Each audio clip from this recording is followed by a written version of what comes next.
Hello my lovely sols, আমার YouTube পরিবার, আপনাদের সকলকে আমার চ্যানেলে স্বাগত জানাই। আজকে আমি স্পেশালি বাংলায় কালার পেন্সিলের ব্লেন্ডিং টেকনিক এই বিষয়ে একটি ভিডিও নিয়ে আপনাদের সামনে উপস্থিত হয়েছি। আমি নিজে কখনো আঁকা শিখিনি, সেই জন্য আমি যাবতীয় যা কিছু শিখেছি ইউটিউব দেখে, অন্যান্যদের দেখে। সেই জন্য আমি যা কিছুই শিখেছি প্রচুর ভুল, এবং সেই ভুলগুলো শোধরানোর মাধ্যমে। কোনো প্রফেশনাল আর্টিস্টের প্রফেশনাল ট্রেনিং যেহেতু আমার কাছে নেই, তাই আমার শেখা, আমার বোঝা এবং জানাগুলো একটু অন্যরকম আর পাঁচজনের তুলনায়।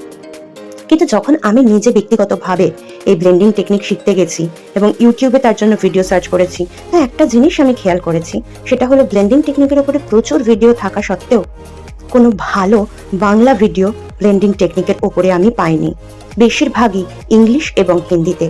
তাই আজকে বিশেষভাবে আমার বাংলা ভাষাভাষীর বন্ধুদের জন্য আমি এই টেকনিকটি বা এই ভিডিওটি বাংলা ভাষায় নিয়ে এসেছি।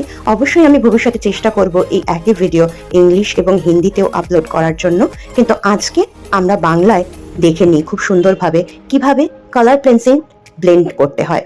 তো কালার পেন্সিল ব্লেন্ড করার জন্য যা দরকার সেই জিনিসগুলো এবং বিভিন্ন টেকনিকগুলোকে আলাদাভাবে বোঝার জন্য আমি এখানে কতগুলো খোপ কেটে নিয়েছি।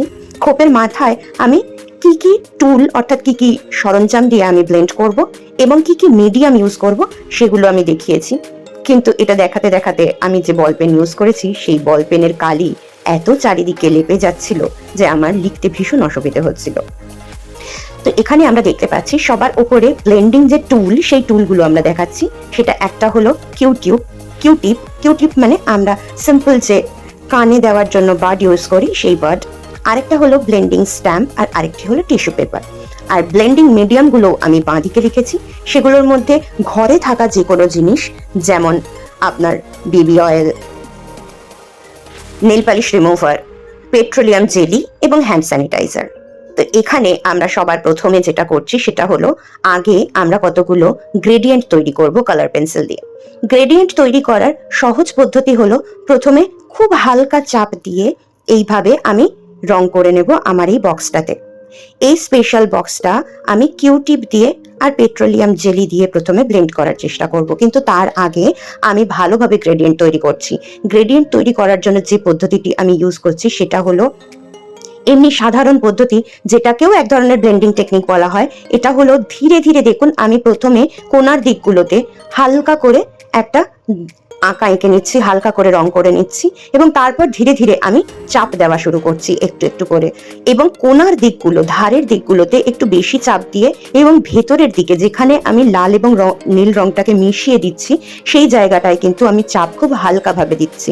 হালকা চাপ দিয়ে আমি মিলিয়ে নেব, যাতে লাল রং থেকে নীল রঙের যে ট্রানজিশনটা হয়, যে পরিবর্তনটা হবে, সুন্দর করে যেন সেটা হয়, খুব সুন্দর করে যেন মেলানো হয় লাল এবং নীল রংটা, যেন হঠাৎ করে মনে না হয় যে লাল রং এখানে শেষ হয়ে গেল এবং ঝপ করে নীল রং শুরু হয়ে গেল। তো সেই জন্য এটাও এক ধরনের ব্লেন্ডিং টেকনিক, একটা গ্রেডিয়েন্টস তৈরি করার জন্য। সেই জন্য আমরা হালকা থেকে বেশি প্রেশার, প্রথমে হালকা প্রেশার এবং তারপরে বেশি প্রেশার দিয়ে একটা স্মুথ লেয়ার তৈরি করে নেব কালারের। এবং কালার পেন্সিলগুলো যেহেতু ওয়্যাক্সড বেসড পেন্সিল হয়, সেহেতু দেখবেন যখন আমাদের পুরো কালার করা হয়ে যায় তখন ওপরে একটা চকচকে গ্লেজি লেয়ার তৈরি হয়ে যায়, যেটা অ্যাকচুয়ালি মোমের লেয়ার। তো সেই লেয়ারটা তৈরি হওয়া পর্যন্ত আমরা খুব সুন্দর করে এই রংটাকে বিভিন্ন রকম চাপ দিয়ে, কোথাও গাঢ় কোথাও হালকা চাপ দিয়ে আমরা ভালো করে সুন্দর করে এই বক্সটাকে ফিল আপ করে নিচ্ছি। এই টিপস অ্যান্ড ট্রিক্সগুলো আমি আপনাদের সাথে সুন্দর করে শেয়ার করছি, যাতে যে অসুবিধাগুলো আমি আমার জীবনে ফেস করেছি সেই অসুবিধাগুলো আপনারা ফেস না করেন। আর আরেকটা জিনিসও, সেটা হলো ভালো টিচারের কাছে না শিখেও, প্রফেশনাল ট্রেনিং না নিয়েও একজন ভালো আর্টিস্ট হওয়া যায়। আমি অবশ্যই আমার কথা বলছি না, কারণ আমি এখনো ভালো আর্টিস্ট তৈরি হতে পারিনি, কিন্তু যারা রয়েছেন প্রতিভাশালী ব্যক্তিরা বাইরে, আমার বন্ধুরা, তারা অবশ্যই পারবেন সুন্দর সুন্দর ভিডিও দেখে নিজেদেরকে তৈরি করতে। তাদের মধ্যেই আমি একটু আপনাদের সাহায্য করার চেষ্টা করেছি, যতটুকু আমার ক্ষমতার মধ্যে আমি আপনাদের সাহায্য করার চেষ্টা করেছি।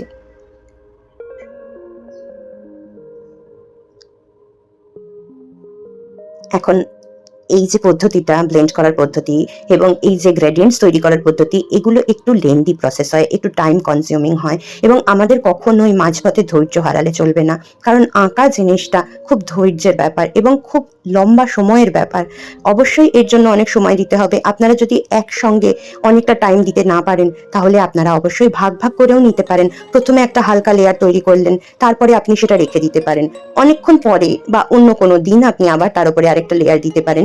এইভাবে আমাদের লেয়ারিং গুলো করতে হয় যতক্ষণ না লেয়ারিং স্মুথ হচ্ছে। আমি যে কালার পেন্সিল ইউজ করছি সেই কালার পেন্সিলস এর রেড কালারের মধ্যে যে শীষ ছিল সেই শীষের কোথাও কোথাও একটু কালো দাগ ছিল, অর্থাৎ কোনো রকম ভাবে কালো পিগমেন্ট এই রেড কালারের পিগমেন্টের মধ্যে মিশে গেছে। তো সেই জন্য একটু ব্লেন্ডিংটা কালচে দেখাচ্ছে প্রথম বক্সে। তো একইভাবে আমরা এইভাবে 4টে বক্সকে আগে লাল এবং নীল রং দিয়ে মিশিয়ে নিয়ে বক্সগুলোকে ভর্তি করে নিচ্ছি। এবার ব্লেন্ডিং আমরা স্টার্ট করব। তো ব্লেন্ডিং শুরু করার জন্য প্রথমে আমি কিউটিপ নিয়ে নিচ্ছি, যেটা হলো সিম্পল একদম কানে দেওয়ার যে জনসন বার্ডস হয় সেই বার্ডস আমরা ব্যবহার করছি। এখানে যে প্রোডাক্টগুলো আমি ব্যবহার করছি সেগুলো একটাও প্রমোশনাল বা পেইড প্রোডাক্ট নয়, অর্থাৎ এই প্রোডাক্টগুলো আমি ব্যবহার করার জন্য কোনো রকম পেমেন্ট পাচ্ছি না, কিন্তু আমার ঘরে যেগুলো অ্যাভেলেবল ছিল সেগুলো দিয়ে আমি করে নিচ্ছি। তো সেই জন্য আমরা এখন যেটা ব্যবহার করছি সেটা হলো সিম্পল পেট্রোলিয়াম জেলি অর্থাৎ ভ্যাসলিন, যেটা ঘরে খুব ভাবে আমাদের কাছে অ্যাভেলেবল থাকে, খুব ইজিলি আমরা পেতে পারি আমাদের হাতের কাছে। তো সেই জন্য এখানে দেখতে পাচ্ছেন আমি কিউটিপের আগায় একদম একটুখানি ভ্যাসলিন লাগিয়ে নিয়েছি, নিয়ে এবার আমি কিউটিপটাকে ঘুরিয়ে ঘুরিয়ে ব্লেন্ড করছি। দেখুন দুটো পাশ ঘুরিয়ে ঘুরিয়ে ব্লেন্ড করছি। কিন্তু একটা জিনিস মনে রাখার বিষয় এখানে, যে আমরা কখনোই লাল রং করতে করতে হঠাৎ করে নীল রঙের দিকে বা নীল রং করতে করতে হঠাৎ লালের দিকে যেতে পারি না, তাতে আমাদের ব্লেন্ডিংটা স্মুথ হবে না। তো সেই জন্য, কারণ দেখুন যখনই আমরা কিউটিপটা লাগাচ্ছি ভেসলিনের সাথে এবং তারপর রঙে দিচ্ছি, দেখুন কিউটিপের মাথায় রঙগুলো উঠে আসছে, অর্থাৎ রঙগুলো একটু হালকা হয়ে যাচ্ছে ব্লেন্ড করার জন্য, একটুখানি রানি অর্থাৎ লিকুইডই হয়ে যাচ্ছে। তো সেই জন্য রঙগুলো উঠে আসছে। এক্ষেত্রে যদি আমরা একটা কালার থেকে আরেকটা কালারের দিকে জাম্প করি তাহলে ছোপ ছোপ হয়ে যাবে, অর্থাৎ লালের ওপরে নীলের বা নীলের ওপরে লালের ছোপ ছোপ হয়ে যাবে। তো এই ব্লেন্ডিং টেকনিকটাকে আমরা ইউজ করলাম। ব্লেন্ডিং মিডিয়াম যেটা ইউজ করলাম সেটা হলো আমাদের ভ্যাসলিন। এবারে আমরা যে নতুন দিকে এগিয়ে যাব এবং 2 নম্বর বক্সের দিকে যাব, সেই 2 নম্বর বক্সে আমরা ব্যবহার করব নেল পালিশ রিমুভার।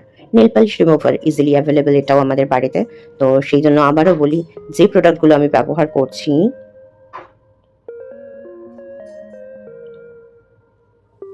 সেগুলো একটিও পেইড বা প্রমোশনাল প্রোডাক্ট নয় এবং আমার বাড়িতে যা অ্যাভেলেবল ছিল আমি সেগুলোকে ব্যবহার করছি। তো এইভাবে কিউটিপের আগায় আমি আবারও একটু নেল পালিশ রিমুভার লাগিয়ে নিচ্ছি এবং একই পদ্ধতিতে ঘুরিয়ে ঘুরিয়ে, একদিক আমি লাল রং যখন ইউজ করছি তখন আমি ঘুরিয়ে ঘুরিয়ে ইউজ করছি, কিন্তু দেখুন একটা জিনিস আমরা এখানে দেখতে পাচ্ছি, রংটা একটু বেশি চটে যাচ্ছে যদি আমরা নেল পালিশ রিমুভার দিয়ে ব্যবহার করছি। তো এক্ষেত্রে আমার মনে হয় নেল পালিশ রিমুভার আমাদের একটু কম নিতে হবে, রংটা খুব তাড়াতাড়ি পাতলা হয়ে গেছে এক্ষেত্রে। তো সেই জন্য দেখুন সাদা সাদা ছোপাটা পুরো রংটাই উঠে যাচ্ছে এবং পেপার বেরিয়ে আসছে নিচের। এটা অনেকটা আমি যেটা অনুভব করলাম করতে গিয়ে, যে ওয়াটার কালারের মতন কিছুটা হয়ে যাচ্ছে পুরো জায়গাগুলো, অনেকটা বেশি কোনো জায়গায় ওয়াটার কালার পড়ে গেলে যেরকম হয়ে যায় সেরকম হয়ে যাচ্ছিল। 3 নম্বর আমরা ব্যবহার করব বেবি অয়েল। ব্লেন্ডিং পদ্ধতি বলতে অ্যাকচুয়ালি আর কিছুই নয়, আমরা যে কাগজ ব্যবহার করি সেই কাগজগুলো গ্রেনি হয়, অর্থাৎ গ্রেনি মানে সেখানে একটা টেক্সচার থাকে, কিছু জায়গা উঁচু কিছু জায়গা নিচু থাকে। তো আমরা কালার পেন্সিলের বদলে যদি মোম রঙও কখনো ব্যবহার করি বা অয়েল প্যাস্টেল ব্যবহার করি, দেখবেন যে রঙগুলো করার পরে কিছু জায়গা সাদা বা ব্ল্যাঙ্ক থেকে যায়, যেখান পর্যন্ত রং পৌঁছায় না। তো ব্লেন্ডিং করার মানে হলো যাতে পুরো জিনিসটা দেখতে একদম স্মুথ লাগে, সেই জন্য আমরা ব্যবহার করি ব্লেন্ডিং পদ্ধতি। এখানে আমি বেবি অয়েল দিয়ে একইভাবে ব্লেন্ড করে নিয়েছি 3 নম্বর বক্সকেও।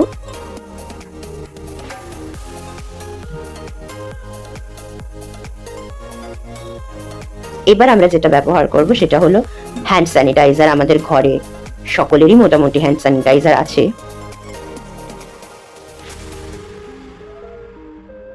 কারণ কোভিড এর দৌলতে সকলেরই ঘরে অনেক বেঁচে যাওয়া হ্যান্ড স্যানিটাইজার আছে বলে আমার মনে হয়। তো নেল পালিশ রিমুভারের মতন হ্যান্ড স্যানিটাইজার দিয়েও আমরা একইভাবে ব্লেন্ড করে নিতে পারি।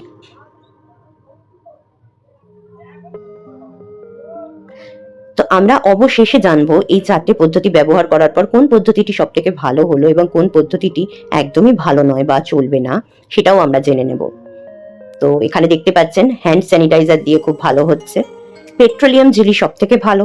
নেল পালিশ রিমুভার একদমই আমার পছন্দ হয়নি, এবং বেবি অয়েলও নয়, খুব বেশি রানি করে দিচ্ছে।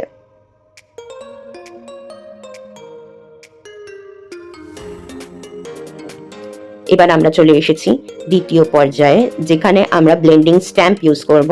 এক্ষেত্রে আমি লাল এবং নীল রঙের বদলে সবুজ এবং কমলা রং ব্যবহার করছি। এক্ষেত্রেও আমরা একইভাবে 4টে বক্সকে আগের মতন রং করে নেব।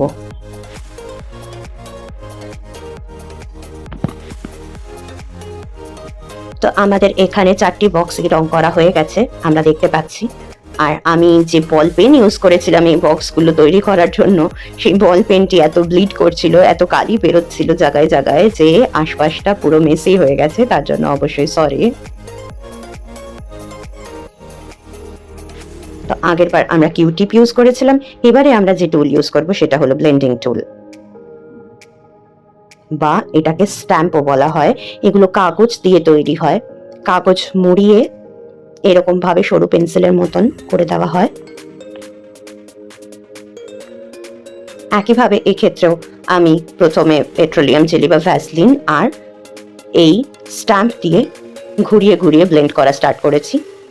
একই রকম পদ্ধতি, বিশেষ আলাদা নয় আগের কিউটিপের তুলনায়, কিন্তু অবশ্যই কিউটিপের মুখের তুলনায় এর যে আগের দিকটা, এটা অনেকটা সরু পেন্সিলের মতন, সেহেতু ব্লেন্ড করতে অনেক বেশি সুবিধে হচ্ছে। আপনারা চাইলে বাড়িতে পেপার দিয়েও বানিয়ে নিতে পারেন এরকম জিনিস।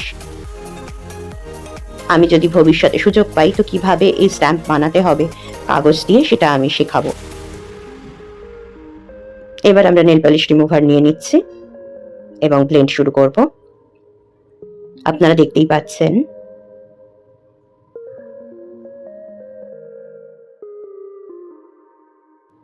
নেল পালিশ রিমুভার খুব তাড়াতাড়ি উবে যায়, আবার অতিরিক্ত পরিমাণ ব্যবহার করলেও খুব বেশি পাতলা হয়ে যায় রং। সেই জন্য নেল পালিশ রিমুভার যখন ব্যবহার করতে হবে তখন একটু সাবধানে ব্যবহার করতে হবে, যেন অতিরিক্ত বেশি মাত্রাতেও রিমুভার আমরা ব্যবহার না করি, আবার খুব কমও যেন না হয়ে যায়।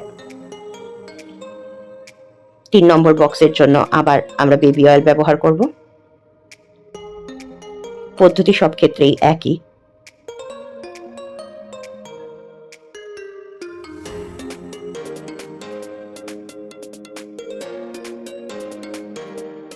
এবার চতুর্থ বক্সের জন্য আমরা আবার হ্যান্ড স্যানিটাইজার ব্যবহার করব। একইভাবে ব্লেন্ডিং টুলে একটু হ্যান্ড স্যানিটাইজার নিয়ে নেব এবং ঘুরিয়ে ঘুরিয়ে যেভাবে আগের পদ্ধতিতে আমরা করেছি সেই একই পদ্ধতিতে আমরা ব্যবহার করব। পার্থক্য শুধু এইটুকুই যে মিডিয়ামগুলো একই হোক, কিন্তু আগের বার আমরা কিউটিপ ব্যবহার করেছিলাম এবং এবারে আমরা কিউটিপের বদলে স্ট্যাম্প ব্যবহার করছি। এবং পরের যে 4টে বক্স এখনো আমাদের কালার করা হয়নি, সেই 4টে বক্সের জন্য আমরা ব্যবহার করব টিস্যু পেপার। তো প্রত্যেক ক্ষেত্রেই মিডিয়াম এবং যে টুলটা আমরা ব্যবহার করছি সেই দুটোর পার্থক্যের জন্য আমরা দেখতে পাচ্ছি প্রত্যেকটা বক্সের ব্লেন্ডিং এর যে টেক্সচার সেটা কিন্তু সম্পূর্ণভাবে আলাদা রকম হয়ে যাচ্ছে। এবার আমরা একদম শেষ পর্যায়ে চলে এসেছি। এই ক্ষেত্রে আমরা এই 4টি বক্সকেও আবার কালার করে নেব সেই একই রকম ভাবে। প্রথমে হালকা চাপ দিয়ে ভর্তি করব বক্সটিকে এবং তারপরে চাপ একটু বেশি দিয়ে বক্সটাকে ভর্তি করব। এবারের জন্য আমি গোলাপি এবং হালকা আকাশি রং ব্যবহার করছি। 4টি বক্সই আমাদের কালার করা হয়ে গেছে, খুব সুন্দরভাবে গ্রেডিয়েন্টস গুলো তৈরি হয়েছে। এবারে এই 4টিকেও আমরা ব্লেন্ড করব, কিন্তু এক্ষেত্রে আমরা ব্যবহার করব ঘরে থাকা টিস্যু পেপারের। টিস্যু পেপারটাকে আমি মুড়ে একটু ছোট করে নিচ্ছি যাতে আমার হাতের সাইজে চলে আসে, আমার আঙুলটার সাইজে চলে আসে, এবং এইভাবে আমি ধরে নিয়ে যাতে মুখের সামনের দিকটা একটু সুচালো হয়ে যায় আমরা টিস্যু পেপার ব্যবহার করছি। এবং প্রথমেই ভ্যাসলিন অর্থাৎ পেট্রোলিয়াম জেলি দিয়ে আমরা ব্লেন্ড করছি। এই ক্ষেত্রেও 4টি, প্রথমটি হলো পেট্রোলিয়াম জেলি, দ্বিতীয়টি হবে নেল পালিশ রিমুভার, 3 নম্বর হলো বেবি অয়েল এবং চতুর্থ হ্যান্ড স্যানিটাইজার। একইভাবে আমরা ব্লেন্ড করে নিচ্ছি।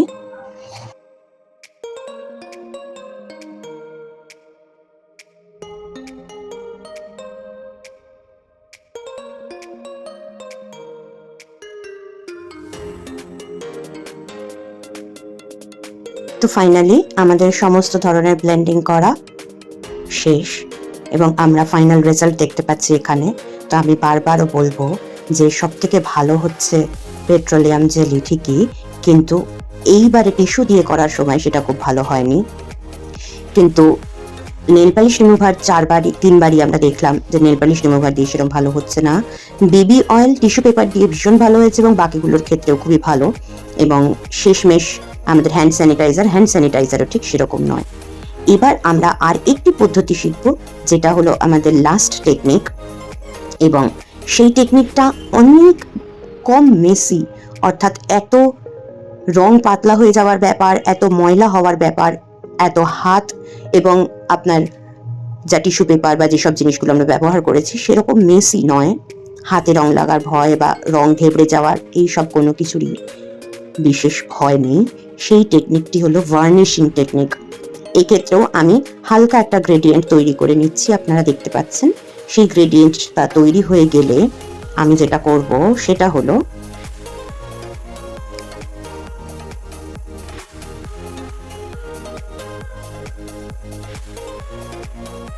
আমি নেব একটি সাদা পেন্সিল।